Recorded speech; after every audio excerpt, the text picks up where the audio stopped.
咁歡迎收聽今集動漫廢物啦。收聽方法大家做緊啦，大家可以上埋我哋嘅 Patreon 支持我哋嘅。咁今日我有幾個主持啦，包括我有 Thomas 啦。係啊，阿樂喺度。添啊，咁我今日就定咗個主題嘅，就係、外星人係點樣看待地球人嘅呢？正如頭先所講，呢個本來係早2個月比較 hit 嘅一個話題啦，但係可能美國嗰邊講咗2-3次之後就冇再提啦。睇下個世界盃佢會唔會再提翻呢個題目啦？咁就係啦。咁我大致咧就會分3個類型或者叫3個方向去講呢個題目嘅，即係外星人點樣看待地球人啦。咁我覺得有幾個情況嘅。咁最常見就係外星人係嚟侵略地球咯，係啦。咁第二個情況就係、都有啲外星人當地球人係朋友啊，可能同佢哋一齊住啦，或者幫你對抗啲外星人啦。呢個類型都非常常見啦。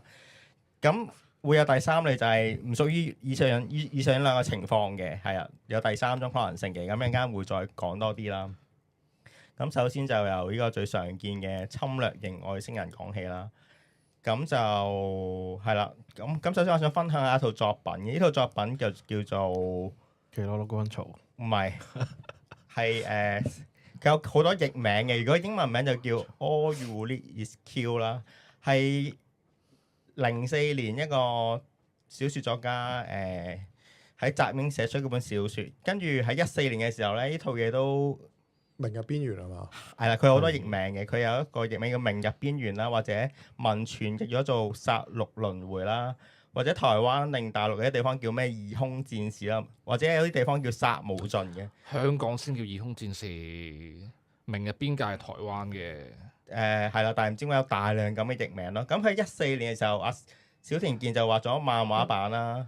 因為佢套唔好意思啊，答佢。因為湯告魯斯嗰套電影係叫《Edge of Tomorrow》啊嘛，咁唔係叫 All You Need Is Q 啊嘛。All You Need Is Q 係小田健嗰套漫畫同埋小説原著先係咁樣啊嘛。Tom Cruise 同 Emily Blunt 嗰套戲係叫《Edge of Tomorrow》，所以台灣就譯做明日邊界，係啦，香港就叫做異空戰士。係啦，多謝師迪補充。咁我就冇睇嗰套戲嘅，我主要睇過小田健嗰個漫畫版咯。咁同埋佢喺今年年頭好似都出咗一套動畫電影。咁個畫風就唔係幾吸引我嘅，係一個比較係咪叫美式畫風定係唔係傳統日式畫風嘅動畫電影啦。唔知上咗好似2個禮拜就落咗畫啦。係啊，個畫風真係唔係幾吸引。電影嚟嘅。動畫電影好似個半鐘嘅，我 search 咗啲資料係講，係啦，喺日本上過嘅。咁我睇嘅主要都係漫畫版嘅內容咯。咁佢我覺得小田健畫嗰個版本係幾好睇嘅。咁條橋其實都好大路啦，就大概係講如果你見到張圖上面有個圓形球體嘅外星人，有棚牙，有啲尖刺啊。咁佢係一個人造機械生命體咧，嚴格嚟講唔係外星人。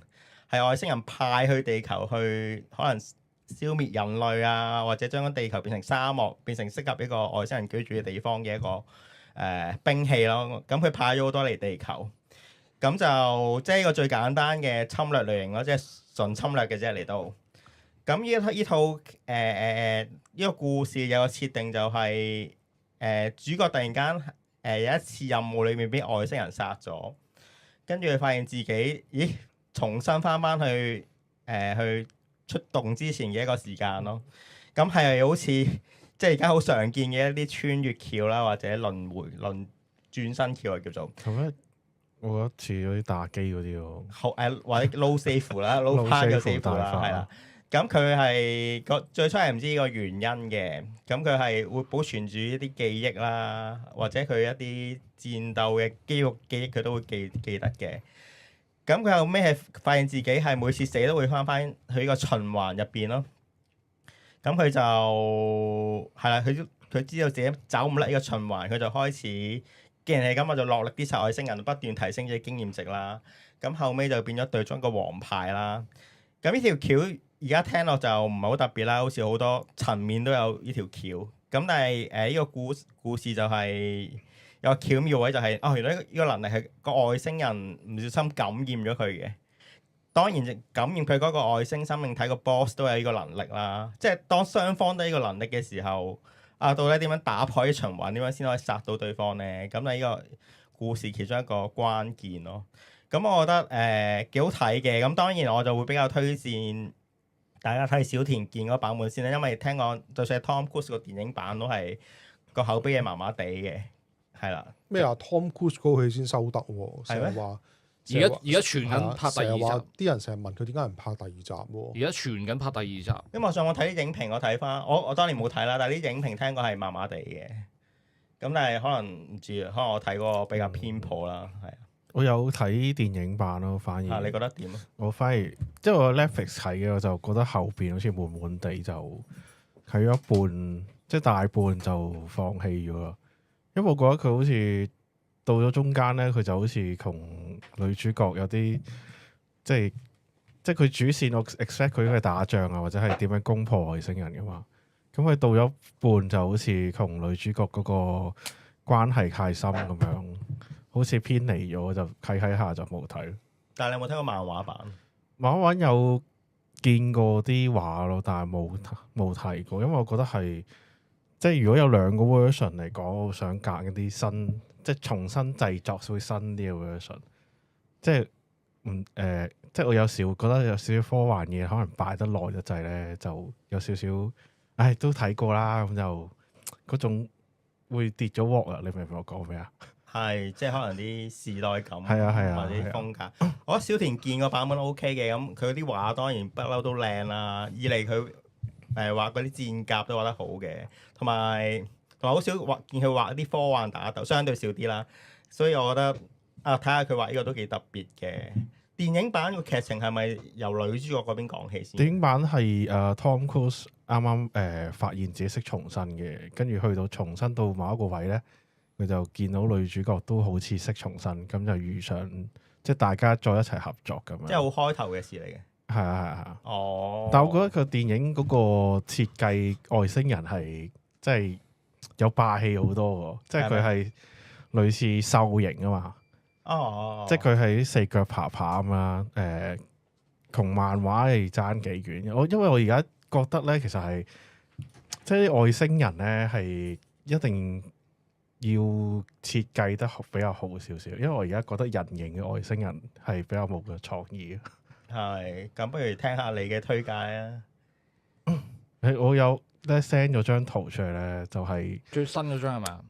係啊，有隻類似草蜢咁嘅嘢嘅。呢套咧，我記得之前好似有聽眾咧講過話，動費會唔會 pick 呢一個題目出嚟？咁佢咧就叫食糧人類啦，咁就好直白嘅。咁個故仔就係咧，呢啲草蜢型嘅外星人嚟嘅。咁咧佢就話佢哋本身係啲好高科技嘅物種啦，但係唔識種嘢俾自己食嘅。佢就係好識食肉嘅啫。黑白嗰張係嘛？係啊，下邊個貓，下邊個貓出錯圖唔緊要，算你繼續講。OK，咁咧佢就話佢係好聰明嘅外星人啦，但係somehow咧佢哋唔識種嘢俾自己食嘅，咁有一味喺度食晒自己星球上嘅嘢啦。咁然後咧佢就轉由目光嚟到地球啦，咁啊發現人類咧係可以俾嗰啲唔知咩汁佢哋食咧，就食到肥屍大隻，然後咧就生產人肉咁俾自己食咁樣。就係一個咁嘅古仔，即係我覺得呢個古仔係幾溝嘅，但係佢好似咧16年啊嗰時出嘅時候咧，有啲即係可能比較中意外星恐怖嘅題材嘅人咧，都幾受呢套嘢，都幾 buy 呢套嘢，同埋好似出咗兩集，即係兩個作品嘅。佢第一套就咁叫食糧人類啦，跟住下一套就好似叫食糧人類 RE 咁樣，即係佢。兩部曲咁樣啦，但係佢故事都係圍繞住呢隻咁嘅草蜢嘢去不停食人類。咁人類好似最後喺佢個古仔咧，就係都冇乜話可以成個逆境推得翻咁，所以就係係咯，個半佬好似就求其就做咗一個結局就算，即係佢冇完美落幕話點樣去解決呢件事啊，咁但係佢兩個古仔咧都係喺唔同嘅方位去描述呢件外星入侵咯。但係因為外星人係屬於不能溝通嘅類型嚟噶，好似要識講嘢嘅，後尾好似即係有智商嘅，有智商嘅，識傾偈嘅，識講嘢嘅，同埋咧，其實我初初睇呢套嘢咧，我覺得嗰個草蜢外星人好似 Eden 啦。喂，屌啊！Beef 嗰陣冇講呢啲嘢嘅喎，妒忌人哋靚仔啊嘛，屌我落唔落聽好啊？妒忌人哋靚仔啦，好明顯啦。突然間講咁樣嘅嘢，唔係你我真係好覺啦，即係佢咧，佢有嗰隻嘢有個人嘅鼻噶嘛，咁佢即係可能 cap 呢張圖又太少啦。你睇嗰個作品咧，佢有唔同嘅即係角度去畫呢個，即係佢全部外星人都咁樣嘅，全部都係呢個草蜢樣嘅，即係越睇越覺得有啲似啊！即係初覺得咧，佢有冇畫嗰啲話佢食人啊，又或者點樣養到個人好肥然後食啊，同埋佢中間好似有啲即係比較恐怖啲嘅橋段咧，就係佢唔知食落嗰啲藥咧，跟住啲人又會好想搏嘢啊，好想生仔啊，咁樣先有新嘅人肉食啊嘛。咁但係我睇下對佢係發現，哇！呢隻外星人好似 Eden 啊，真係冇晒恐怖感覺啦。咪想搏嘢就伊頓，咪有咩關係啊？我想問。唔係啊，即係佢佢個嗰個樣好似生產人肉嘅方法咧，就係令你好想搏嘢。咁但係咧，食人肉嗰個怪獸咧，就好似 Eden。哦，其實話題應該差唔多啦嘛。係咯，唔知有冇聽眾睇過呢套嘢咧？但係佢係群像定係有個 main 嘅佢 main 嘅係角色主啲角去 wing 嘅有佢兩部曲咧都有一個 wing 嘅主角嘅。咁第一部曲咧，我印象中佢就好似係入咗個生產人肉嘅工場咁樣，然後去點樣逃走、點樣冒險咁樣啦。第二個咧就即係初我睇嗰時未出晒嘅，就出咗少少啦，就係用一個初中生嚟做定位咁樣嘅。不過就而家就出晒啦，咁啊大家有興趣可以睇下咯。我覺得呢啲純侵略嘅外星人漫畫都要，即係可能都要建立喺人類係真係孤立無援啊！即係要講到佢點樣對抗到嗰啲恐怖好多嘅外星人先好睇咯。要睇嗰個方式係點。即係初要有一個即係絕望嘅感覺啦。係你俾觀眾覺得哇打唔贏，或者係你最後有冇得可以扭轉一啲局勢咧？但係我而家覺得 prefer 係，如果佢到最後扭唔轉，其實我覺得 OK 嘅，即係佢有個 hook 位引你去睇就 OK 嘅開頭。係咁，中間可能要有啲反反覆覆咯，好似有希望，跟住最尾有絕望咯，要睇下點樣鋪排。係依套都想翻去睇下，係啊。咁添哥有冇啲咩推介？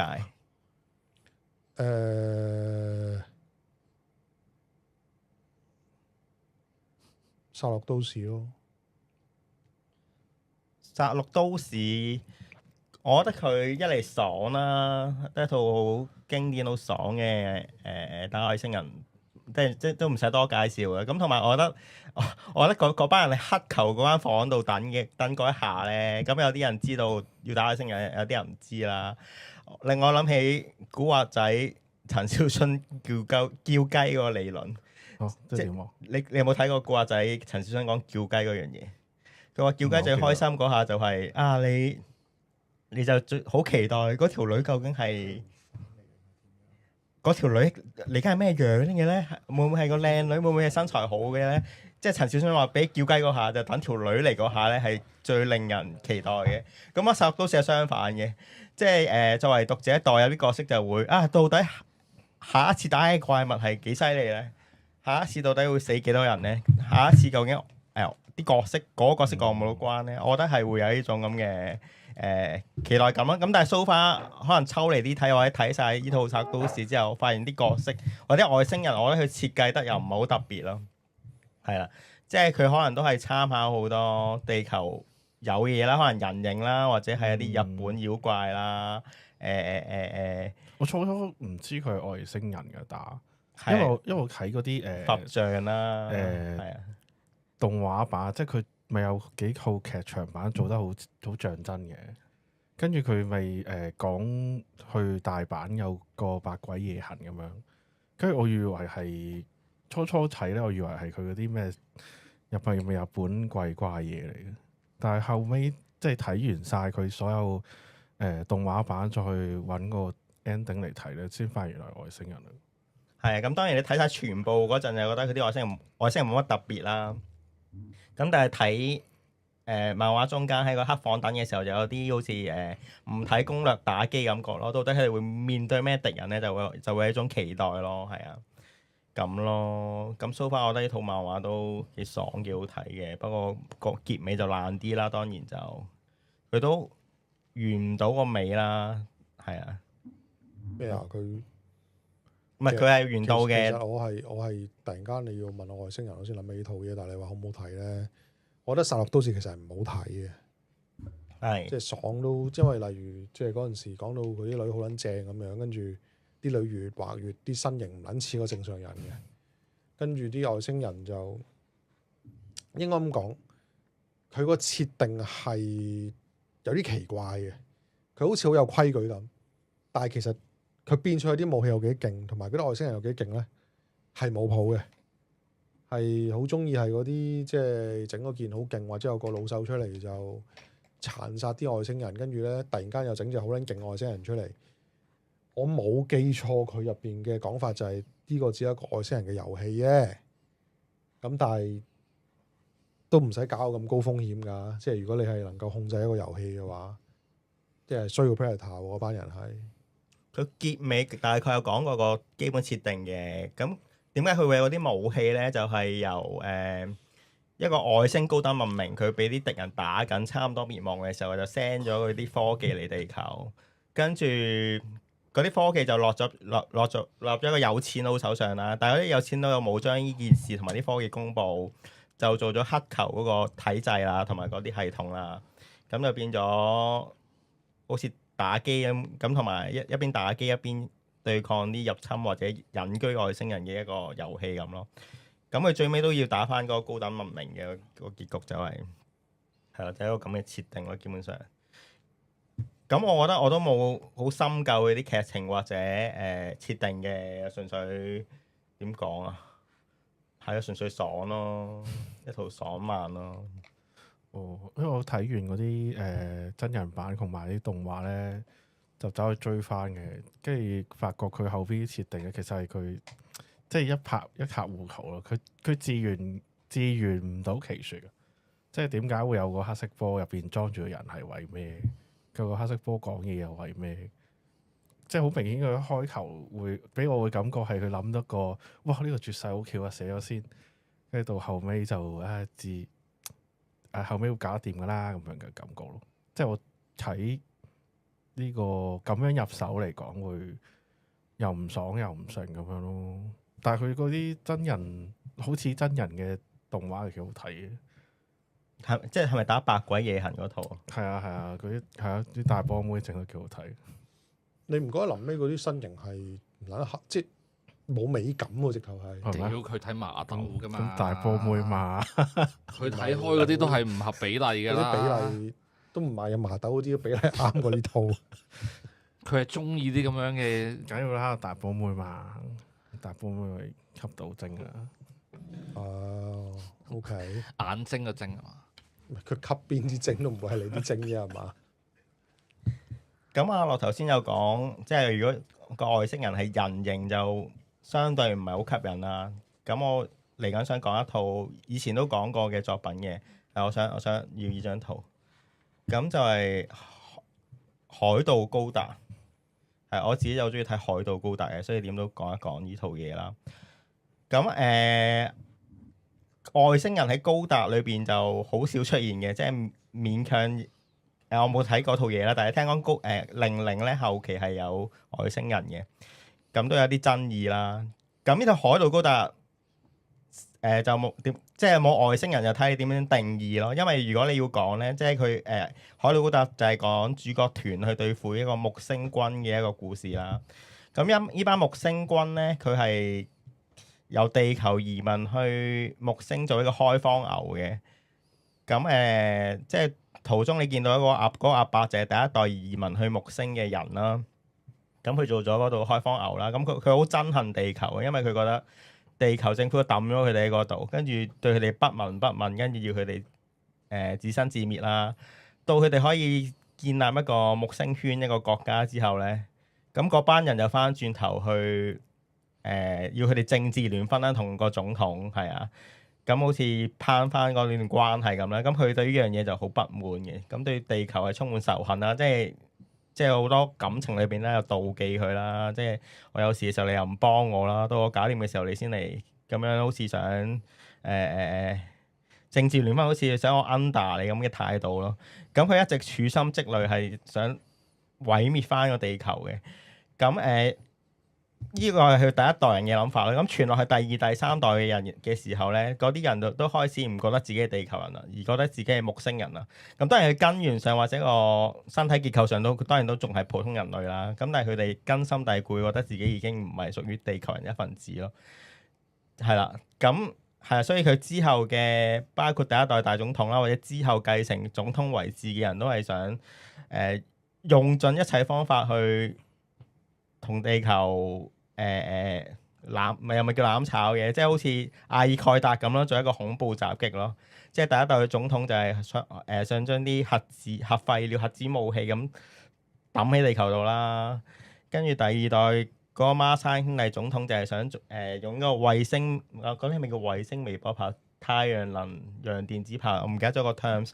係啊，咁佢連續24小時去射爆地球咯。因為即係佢理論就係其實應該都唔可行嘅，但係佢嘅理論就係地球同木星中間係冇重力噶嘛，咁至中間射唔到障礙物嘅話，嗰個殖民衛星炮就會一路射到去地球咯。咁你射24次，每個鐘頭射一次咧，地球會自轉噶嘛，就會射到地球24個地方，令到地球有唔同嘅損傷咯。咁對佢哋係完全冇好處嘅，佢純粹係好憎恨嗰個地方，好想毀滅嗰個地方，唔好眼冤咯。係啊，即係佢哋嘅環境都未必覺得好好嘅，咁但係佢有咁，但係不惜代價咁都要去係摧毀地球咯。咁呢個係我覺得佢唔係人，即係佢都唔係未必係算外星人啦，都係人類啦。咁但係有個咁嘅設定，我覺得係幾有趣嘅。係啊，添哥有冇睇呢套嘢？邊套啊？海盜高達冇啊！海盜高達漫畫少睇。如果你講外星人高達，咪00咯。雖然我覺得佢嗰種又係荒謬嘅，就係點解你覺得溝通島就唔會打仗？對面個外星人要生存噶嘛。咁溝通島就係我知道咗原因，但係你都即係個外星人應該繼續侵略噶嘛。咁即係嗰陣時，即係基本上個淨係00劇場版有嘅啫。但係你問我，我覺得就好荒謬啦。跟住就阿薩那啊嘛，變咗一堆水晶之後，就好似解決咗個問題咁樣。係啊，荒謬咯。高達我諗到外星人就係呢個咯。係因為高達都係大部分都係人同人打嘅戰爭，但係佢咪仲有嘅，仲有《Fighter》第四季入邊嗰堆外星人嘅，不過佢哋直頭去咗人哋個地方嗰度，即係干涉別星內政咁樣咯。Build Fighter 即係砌模型嗰套，第4集係啊，嗰都有外星人嘅，哦嗰堆都係外星人嚟嘅。咁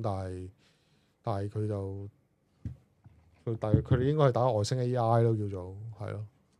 咁冇咩特別嘅，其實你問我高達啲外星人。OK，我好奇剎那佢咧，何謂變水晶去消滅嗰啲外星人咧？佢冇消滅啦，係佢臨尾勸退佢哋係點咧？勸退啩，佢臨尾戇鳩噶嘛，嗰班外星人打唔贏啊，跟住好似佢臨尾開咗00嗰個精神感應器咧，當係即係佢唔係叫精神感應器嘅，但係總之溝通到，跟住佢跟咗外星人去，跟住過好多年之後咧，個女主角變咗阿毛嘅時候咧，佢就成身變緊一個水晶人咁樣翻嚟，咁跟住就話溝通成功啊！但係我冇記錯，好似係嗰班外星人係揾地方住喎，想你即係溝通到都冇撚用嘅喎，即係其實高達佢有個即係永遠解決唔到嘅迷思，就係覺得溝通到就有撚用，但係呢啲嘢唔係溝通可以解決到嘅。即係你咁樣講完，人哋咪 notice and thanks 咁樣，跟住繼續入侵咯，應該。咁講咗好多關於侵略型嘅外星人啦，咁可以講下一啲同呢個人類係朋友，或者可能一齊住、一齊共生、一齊甚至一齊幫翻地球人打外星人嘅一啲漫畫或者動畫啦。我想講呢個騎囉囉軍曹先。其實騎囉囉軍曹都侵略型咯。佢係一半一半啊！佢本身係想，即係大家都知㗎啦。佢本身係侵略，但係侵下咁，其實都住埋喺嗰度。咁有好多好微妙嘅情況，即係佢純搞笑啦。當然係啊，即係佢可能侵下，可能有時真係侵到有個機會，佢都會哎呀，都係唔好侵略住啦。侵略咗就冇得繼續喺度住㗎啦，或者要去第二度星球㗎啦。即係好多啲咁嘅情況咯。咁當然佢都係惡搞啊，搞下笑為主啦。咁我到後期都冇乜點睇，因為我覺得後期佢個惡搞程度或者佢啲玩味冇咁重，好似變咗一套有啲似愛回家咁平淡。後期就重複啲咯，係啊即係佢有嗰啲橋段就係軍曹揾到啲好勁嘢，咁然後咧就俾下被搗破咗，跟住就 BBQ ending 一下集又再嚟過咁樣。不過主要想講佢最近又出翻套電影版啦，係啦，早嗰排咁，但係嗰套電影版係俾人嫌上嘅喎，因為佢犯咗兩個錯啦。第一個錯就係佢加咗好多致敬《進擊的巨人》嘅元素入去咧。聽講，當然我都冇睇過套電影版。咁但係當初《進擊的巨人》間公司都講過，其實唔係好想同你哋咁樣合作嘅。咁但係唔知點解，奇羅羅嘅製作方就冇理到呢個要求，就繼續用翻嗰啲梗入去，咁就係啦，惹嚟對方嘅不滿啦。咁同埋佢用咗一個拍開搞笑電影嘅導演，係譬如係有套嘢係咪叫《勇者義彥》啊？勇者義彥係啊，係同埋好似銀魂真人版都係嗰個導演拍嘅。咁佢用咗好多自己搞笑嘅方式擺落套《奇羅羅軍曹》套電影度。咁你《奇羅羅軍曹》都係一套食情懷嘅一套作品啦，而家嚟睇咁就對啲 fans 嚟講就對呢件事好不滿啦，因為覺得你用呢啲搞笑風格落去，唔係搞笑就 work 嘅，佢哋覺得係完全唔襯嘅《奇羅羅》剛才嘅風格，佢哋覺得跟住對呢套嘢就好不滿咯。咁呢件事好似搞到連 Bandai 都要同啲 fans 道歉嘅，係啊，我都有少少想睇，但係好似香港係冇上畫。係啊。奇羅羅軍曹沉寂咗之後喺香港係完全冇晒聲氣嘅。係啊，即係佢好似以前個動畫做完之後啊，咁跟住佢又好似幾套 follow up 嘅長篇電影，跟住完咗咧就可以即刻消失咗咁樣。唔知係咪嗰陣時個個去晒睇妖怪手錶，就佢就死㗎啦咁樣。係啊，即係當年我覺得呢套嘢都喺香港幾紅嘅，即係我當初有少少潛質會唔會可以做到好似蠟筆小新啊、柯南咁一年出一套電影咧？不過唔單止香港啦，最終喺日本咁其實都唔得啦，係啊。咁但係呢套嘢都係一個童年回憶嚟嘅。係啊，係。即係我覺得佢復活咧，我以為佢咪可以即係叫咩重振雄風咁嘛。係啊，都有諗過。點知佢唔掂喎？因為始終佢呢啲惡搞嘢都可以話係。即係有啲似處境喜劇㗎嘛，可以歷久不衰㗎嘛。佢只要捉到而家 hit 嘅嘢又搞笑嘅話，其實再紅翻都有可能嘅。咁但係而家佢到電影版就唔係好成功啦。咁可能對之後都有啲影響會。咁你哋有冇其他推介咧？我揾有啲咩啱嘅題材咧？見到有套上年嘅動畫叫《惡宇宙人姆姆》啊。咁就好啱呢啲貓奴睇，因為咧佢嗰個宇宙人咧，即係佢個外星人就係一隻貓仔咁樣。咁佢就係搞笑嘢啦。咁啊冇圖啊，冇圖啊。有圖啊，有圖。嗰個圖咧就係頭先嗰隻貓，彩色嘅。我知道。咁咧佢就個貓仔個外星人咧就嚟呢個地球咧學用地球人嘅家電啊。即係嗰啲屋企嗰啲微波爐啊，諸如此類咁嘅嘢咧，就佢覺得可以復興佢嘅國家咁樣，就係一個日常貓貓動畫，大家可以睇貓貓，翻嚟追貓貓。呢套嘢係大概咩年？上年啊，少年畫報寫出嘅喎。OK，即係 Netflix 有得睇嘅。YouTube 又好似有啊，好似 YouTube 有，我睇咗一集喺 YouTube 睇，咁啊可以大家可以睇 YouTube 睇。Netflix 好似就冇見過，即係有訂 Netflix 啊嘛。OK，咁其實呢個範疇其實都好多嘅，即係最經典就係龍珠啦。龍珠即係你諗真啲，你龍珠係一個由頭到尾都係不斷出現侵略者嘅故事啊嘛。咁佢地球頂得住就全靠第一個入侵者孫悟空變節啦。咁繼續感化唔同嘅外星人咁去。其實你哋係咪搞錯咗？龍珠個古仔係唔關地球人事嘅，係真係有份打，真真係有份打啲，全部都係外星人嚟嘅，唔關地球人事啊個古仔。咁無限都有打過2下嘅。佢影響到啲咩咧？咁即係外星人幫地球人對抗外星人嘅故事啦。初未有外星人，龍珠係即係嗰啲紅大軍嗰啲係地球故仔嚟噶嘛。係啊，咁去到後邊就脫離咗呢個層面啦。變咗外星人咯，都係外星人打外星人，又外星人打地球人，變咗外星人打地球打外星人咯。係啊，嗰陣時其實佢咪地球人就屌你，佢咪即係做緊新嗰套超人做嗰樣嘢啫嘛，就係叫個仔走去外星嗰度殖民，生到啲仔咁樣啫嘛，做緊啊佢哋。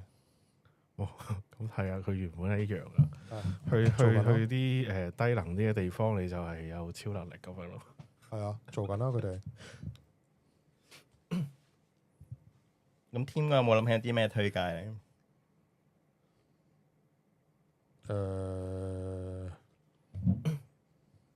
我諗下先，咪超人咯，超人咯，超人都係揾個原因，揾個好勁嘅人嚟啫。你問我超人就咁，同埋但好似日本超人係比較深奧啲喎。即係我見 Thomas 初咧想講呢個鹹蛋超人嘅話，因為咪都有睇開。如果知道晒就係初吉田係會知道晒成個故仔嘅。咁之後當然係即係時代差太遠啦，我都追唔到啦。但係吉田係共生型咯，即係伙伴型咯，即係一齊抵禦地球入侵。同埋即係我覺得佢嗰個故仔係好似寫得幾深奧嘅。即係可以討論下點樣去保護呢個地球啊，或者係即係啲天外來客用咩身份留喺度咁樣。因為佢唔係每一隻怪獸都係超大隻破壞地球啊嘛，佢有啲好迷你喺度生活嘅怪獸。好似七星俠嗰個系列係七星俠會縮翻做人形去處理一啲事件咯，唔係純粹下變大打外星人咯。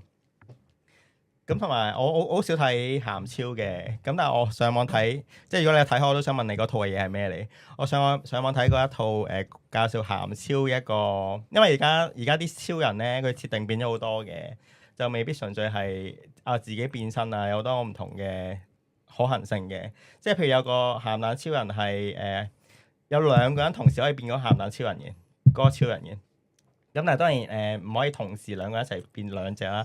只可以輪流變啦。超人 A 啊嘛？唔係嗰個，比較新嘅，我唔記得嗰套嘢叫咩名。咁佢就一樣有個規則，就係3分鐘戰鬥啦。即係譬如我變咗3分鐘之後，可能過一段時間你先可以再變身。跟住佢哋嗰兩個角色就玩呢個規矩咯。哦，3分鐘先就可以車輪戰啦。係啦，即係如果打3分鐘唔可以再變身，唔緊要，我打2分鐘30秒，我變翻做人先。跟住加個棒俾你變身，跟住你又繼續去打隻怪獸去車輪戰咯。咁佢呢個鹹蛋超人應該唔係直接寄生喺嗰個啲人體內嘅，只係不斷咁借能量俾嗰2個人咯。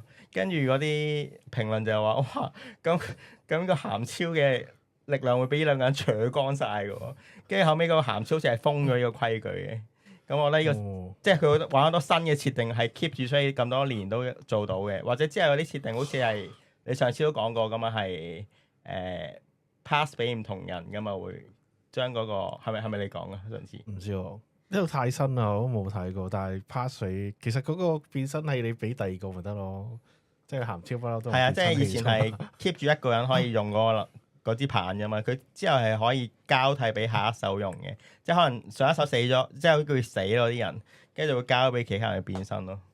咁從而有啲唔同嘅劇情走到出嚟咯。但係你問我係即係如果寫共生寫得最多應該係高斯咯，即係佢係藍色嘅一個超人啊，鹹蛋超人，好少鹹蛋超人係藍色嘅。你問我佢用呢個題材係講得最多嘅，即係佢嗰個劇情咧就未必係打到隻怪獸撲街嘅，佢有個唔知咩高斯光線咧就可以令到嗰個怪獸咧就乖啲咁樣嘅，就可以喺個地球度住咁樣。但係即係我覺得佢呢個題材寫得幾好，但係佢好似我覺得佢好似唔係太特別成功咁樣喺呢個超人系列入邊。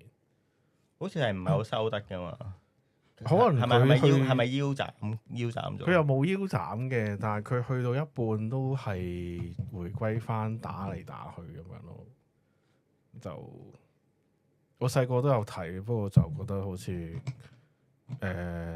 爭咁啲啦，即係佢嗰個效果，即係出嚟個成果唔係太亮眼咁啦。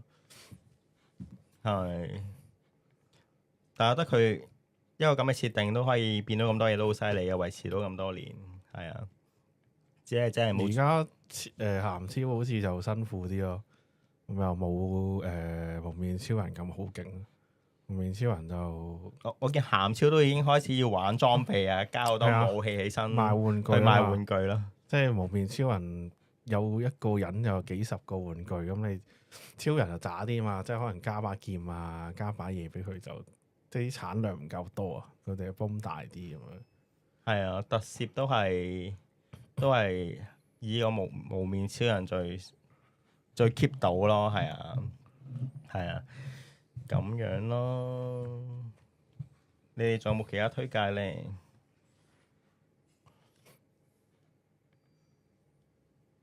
如果即係外星人喺譬如動漫或者電影甚至真人嗰啲咧，你哋有冇話其實佢即係點樣形象行出嚟，你會覺得睇得開心啲？因為我覺得人形嘅外星人咧，其實係即係點樣可以浪費咗少少外星人嘅特質咯？即係係咪啊？啱啱睇呢個 Super Girls 咧。佢咪喺外星背景度，全部都係外星人嚟噶嘛？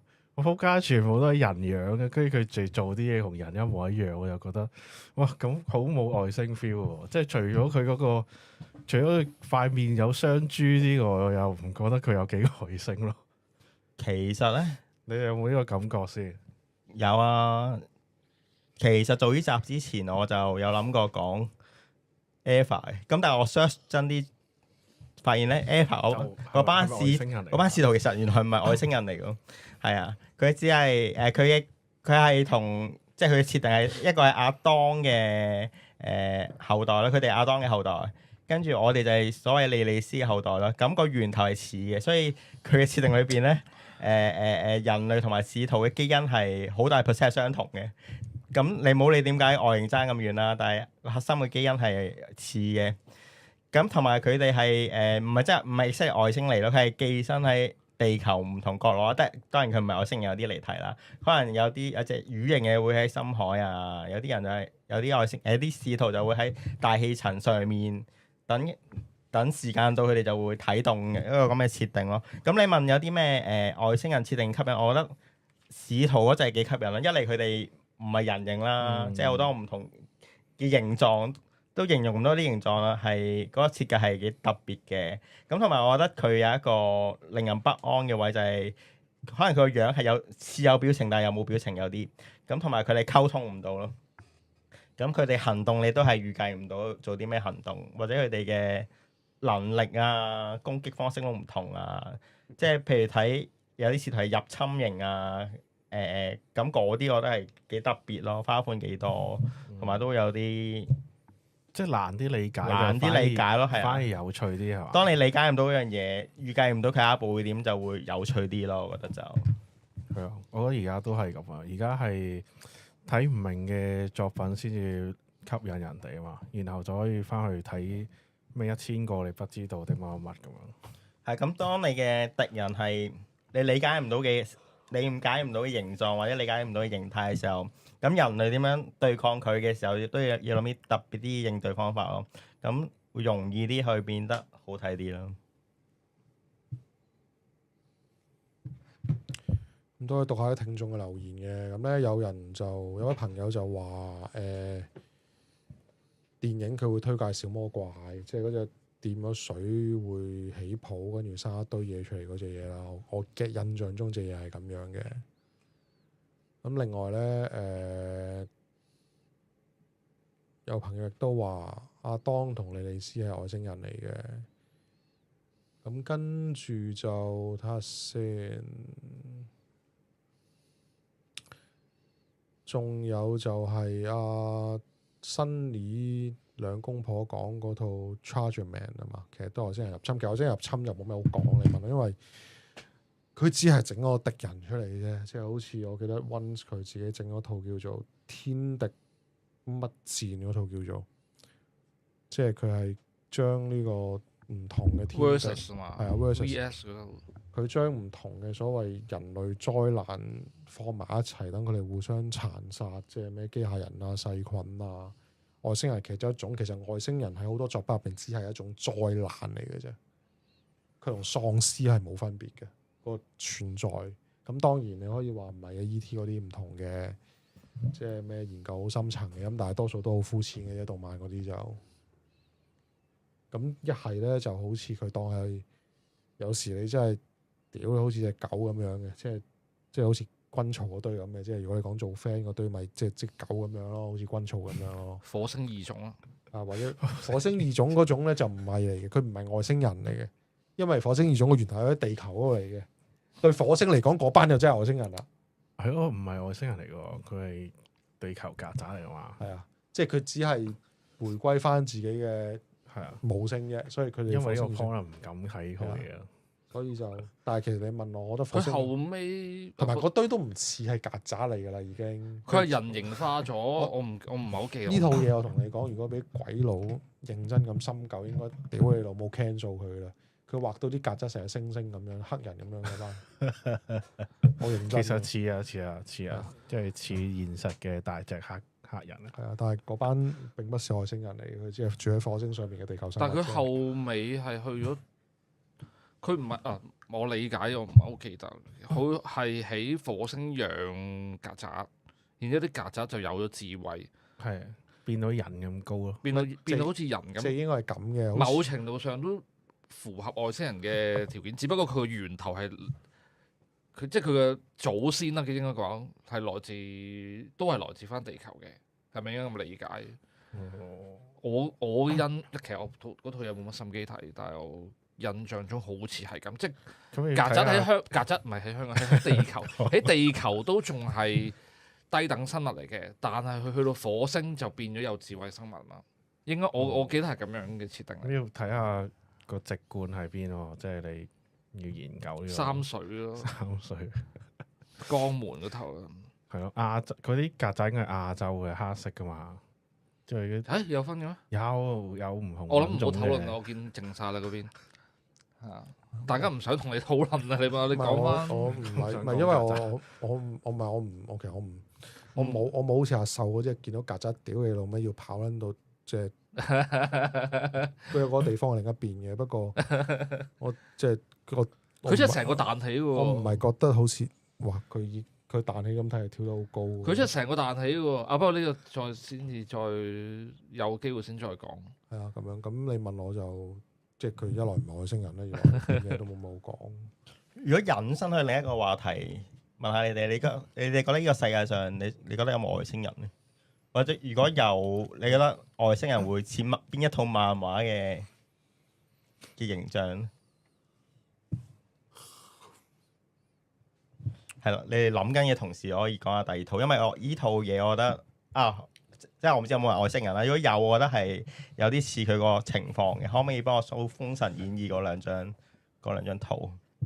即係嗰個羅茲威爾外星人嗰個女人嗰個樣。係啦。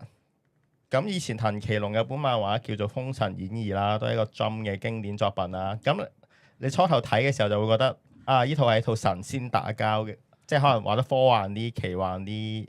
啲風格比較特別啲嘅神仙打交類型嘅漫畫啦，參考咗《封神榜》嘅設定啦。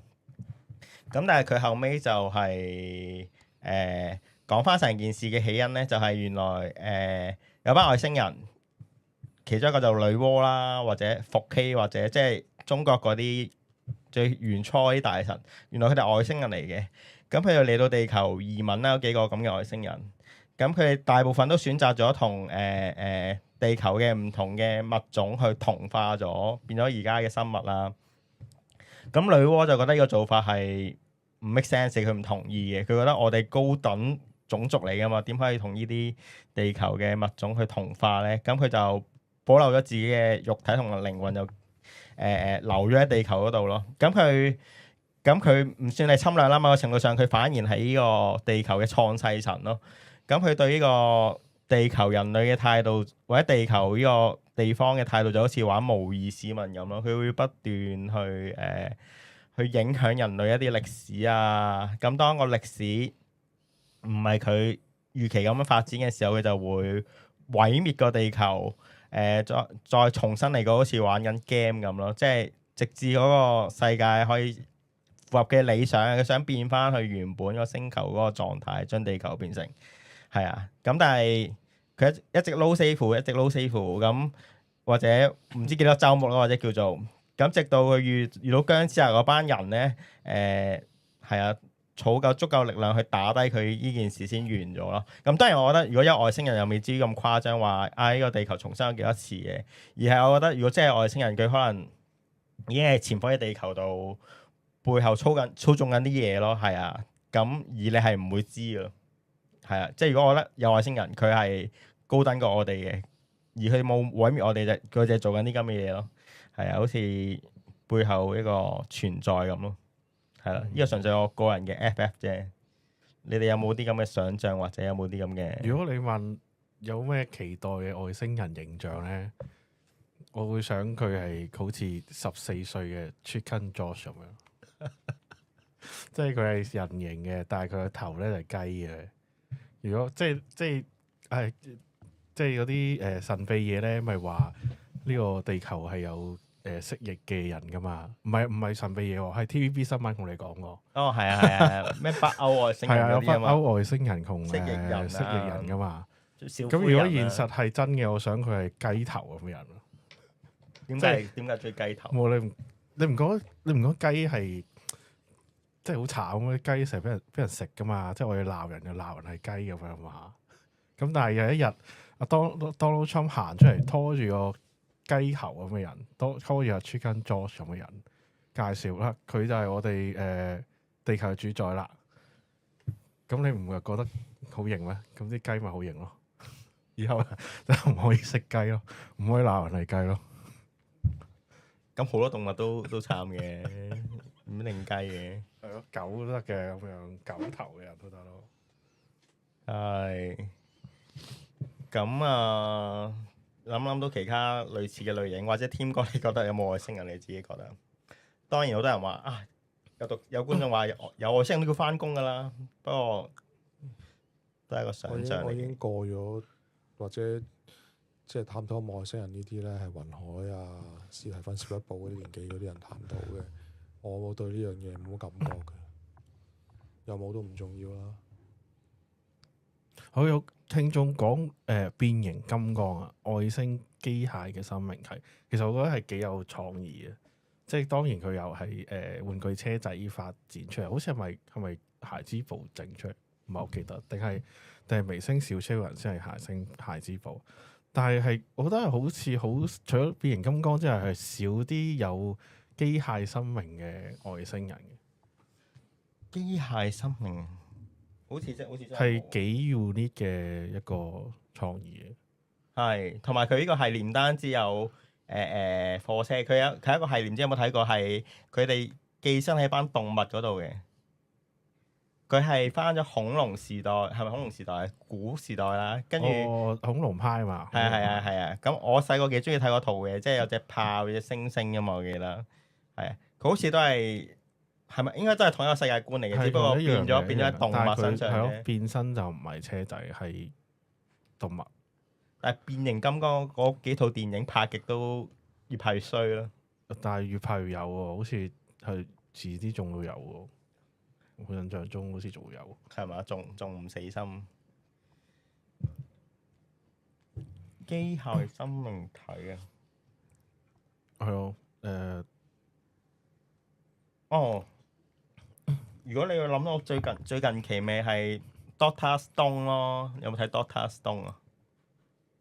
Doctor Stone 大概都係講地球突然間有出現咗啲石化嘅光線照咗全世界，全世界嘅人變咗石像。咁過咗幾千年啦，咁基本上大部分人類都變咗石像唔喐得啦。咁後尾有個主角佢係一個科學嘅天才啦。總之講佢用成套漫畫嘅時間講佢慢慢復興呢個世界嘅文明啦。咁到最尾揭開翻件事就係、我係唔係幾中意個結局嘅。揭開一件事啊，點解突然間有所謂嘅石化光線照咗全世界嘅咧？就係、有個有班機械生命體係啦，咁佢係想人類幫佢哋有個足夠嘅文明去幫你發明一啲電池係啦，等佢哋一班機械生命體可以keep 住有能源啊！佢需要一啲人幫佢做呢樣嘢啦。咁但係點解佢咁做嘅時候，同時又要石化全人類咧？因為佢同其他人嘅思維好，即係同人類嘅思維好唔同咯。佢覺得人係會死噶嘛。咁你變咗石化就唔會死。石化咗之後唔會死，同埋你可以解除翻個石化噶嘛。即係佢有方法解除翻個石化嘅，後尾發現咗方法。咁你可以 keep 住用呢條方式得到永生咯。係啊。咁但係班地球人當然就唔係好 buy 呢樣嘢啦，因為如果你一個人可以石化跟住可以永生，咁其實當中你終日都會死噶嘛，同埋當中會引發好多問題啦。咁後尾佢哋就係啊冇共識嘅，係啦呢件事。咁係啦，就係出現咗一個同人類好唔同嘅思維咧，即係佢覺得呢個係恩賜，但係人類就唔係咁覺得咯，係啦。咁呢個，但係佢呢個機械生命體呢樣嘢就鋪得好生硬嘅，即係好似最尾嗰幾集先突然間開始講，最尾嗰幾期先開始講呢樣嘢咯，係啊，咁就睇落就唔係一個完得好好嘅尾咯，係啦。如果你話機械生命體，最近就諗起 Doctor Stone 咯，動畫就好似早兩個月先正式完咗嘅，係啦。咁但係 so far 條主線就係講石神千空點樣復興世界文明，呢 part 係幾好睇嘅，我覺得。想覆翻雜果工作室，即係阿奕係嘛？佢話咧高斯係本來係好收得嘅，仲添食去到75集。我想講咧，即係對於高斯嚟講咧，我覺得佢拍佢打鬥咧，其實係好型嘅。佢係即係我心目中咧係為一個可以將飛行加入去超人打怪獸嘅一個角色嚟嘅，即係佢中間咧係有啲浮空自轉360咁樣噶嘛，我覺得佢喺呢個系列係做得好好。咁其他係我唔知，有可能睇得少，其他好似係冇見咁誇張，係就係咁啦。有個聽眾話，或者可以講下啲低等嘅外星人俾人類玩殘嘅外星人。低等嘅外星，我覺得銀魂係有呢啲嘅低等外星人，即係我有揾呢個有咩外星人題材嘅漫畫咧，原來銀魂都係外星人，我都唔記得咗。係，原來銀魂係好多外星人背景，我睇咗好耐都唔記得咗。好似個開頭係明治時期，跟住突然間有班外星人嚟入侵噶嘛，跟住後尾就共融咗咯，係咪叫做？係，咁應該有超級多呢啲低等外星人。企羅羅其實後尾都變咗低等外星人啦，即係佢長期俾下尾嗰啲食住噶嘛。跟住低等外星人，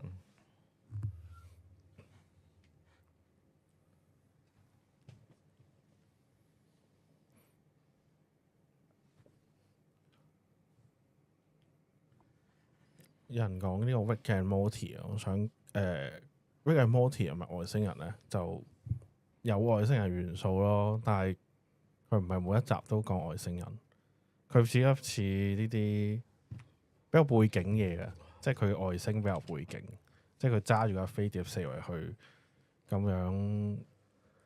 佢種外星又好，即係點講咧？隨佢需求嘅啫，即係譬如我哋有啲我哋通常睇嗰啲嘢咧，個外星係有背景啊嘛，或者個背景通常有啲限制，或者佢有啲特點啊。但係佢 Rick and Morty 嗰種外星係隨佢劇情嘅需求，佢想要乜就有乜。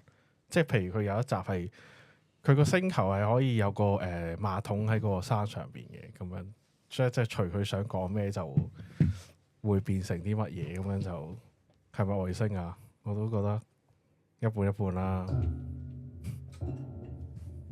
呢套係動畫定係咩嚟㗎？ Rick and Morty 係幾出名嘅，即係美國動畫，佢都好似而家係咪有六七季啊？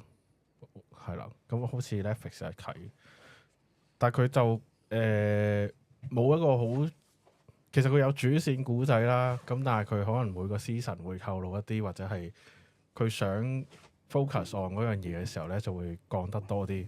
咁佢乜都講下，乜都講下咁啦。即係我唔知動畫檔入邊咧多唔多係啲英文動畫，咁佢都好出名嘅。Vita 好撚中意喎。即係傾中，係咯。